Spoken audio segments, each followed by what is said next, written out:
தன் தந்தையை பார்ப்பதற்கு வீட்டிற்கு சென்றபோது மகளின் ஆடை சிறிது கவர்ச்சியாக இருந்துள்ளது. அதற்காக தன் மகளுக்கு எப்படி அறிவுரை கூறியுள்ளார் என்பதை அவரின் மகள் வெளியிட்டுள்ளார். நானும் எனது தங்கை லைலாவும் தந்தையின் அறைக்குச் சென்றோம். வழக்கம்போல் தந்தை கதவிற்குப் பின்னால் ஒளிந்து கொண்டு எங்களை பயமுறுத்துவது போல் நின்றார். நாங்கள் உள்ளே சென்றவுடன் அவர் எங்களை உற்று பார்த்தார். எங்களை அருகில் அமர்த்திக் கொண்டு என் கண்களை நோக்கி நேராக பார்த்து, செல்ல மகளே, இந்த உலகில் மிக மதிப்புமிக்கதாக இறைவன் படைத்த அனைத்தும் மறைக்கப்பட்டவையாகவும் இன்னும் பெறுவதற்கு மிக கடினமாகவும் தான் உள்ளது. வைரங்களை எங்கு எடுப்பாய்?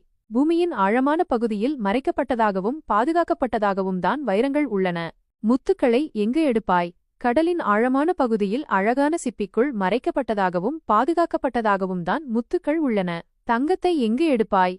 சுரங்கத்தினுள்ளே அடுக்கடுக்கான பாறைகளுக்குள்ளே மறைக்கப்பட்ட நிலையில் அதை எடுப்பதற்கு நீ மிக கடினமாக உழைக்க வேண்டும். என்னை உற்று நோக்கியவராக, உன்னுடைய உடல் புனிதமானது. வைரங்கள் முத்துக்களை விட நீ புனிதமானவள். உன் உடலை முறையாக நீ மறைத்துக் கொள்ள வேண்டும். பெண்களின் உடலமைப்பு என்பது இறைவன் தந்த பொக்கிஷம். பொக்கிஷங்களை பொத்தி பாதுகாப்பதே அறிவார்ந்தவர் செயல். அதை விடுத்து பொக்கிஷம் உள்ள வீட்டை திறந்து போட்டால் பொறுக்கிகளால் உங்கள் பொக்கிஷம் சூறையாடத்தான் படும். பொக்கிஷமாய் போற்றி வளர்த்த தாய் தந்தைக்கு அழகு என்ற போர்வையில் அசிங்கத்தை பரிசலிக்காதீர்கள். நாகரீகம் என்ற போர்வையில் நாய்களுக்கு எலும்பு துண்டு போடாதீர்கள். அன்பு மகள்களே, இதற்கு மேல் ஓர் தந்தையால் உங்களுக்கு அறிவுரை சொல்ல முடியாது. புரிந்து நடந்து கொள்ளுங்கள். படித்ததில் பிடித்தது.